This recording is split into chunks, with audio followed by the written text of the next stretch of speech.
Welcome to SayBrazil. Today I'll teach you how to survive a Brazilian barbecue, because if you don't know the right words, you'll end up eating only lettuce, while everybody else is dying of meat overdose. First phrase, cadê a picanha? Literally, it means where's the sirloin cap? But let's be honest, no Brazilian is saying, excuse me, could you pass me the sirloin cap? That sounds more like a Harry Potter spell than a piece of meat.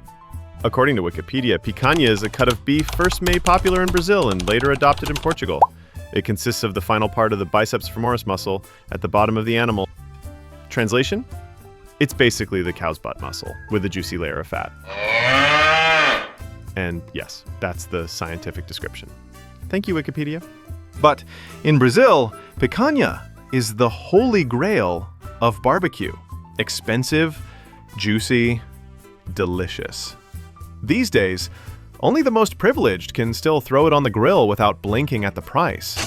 For everyone else, picanha feels more like a mythological creature, like a unicorn, but tastier. Second phrase, mais uma, por favor. That's how you beg the churrasco master for more meat. If you say it right, he'll keep serving until your plate looks like a medieval tower. Third phrase, tô cheio, which means I'm full.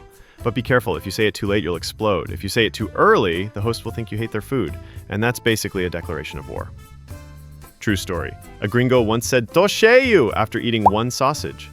The grandma cried, the uncle stopped playing samba, and the neighbor's dog unfollowed him on Instagram. So remember, the three magic phrases are cadê a picanha, mais uma, por favor, and tô cheio. Use them wisely, or you'll end up fighting grandma's flying flip-flop.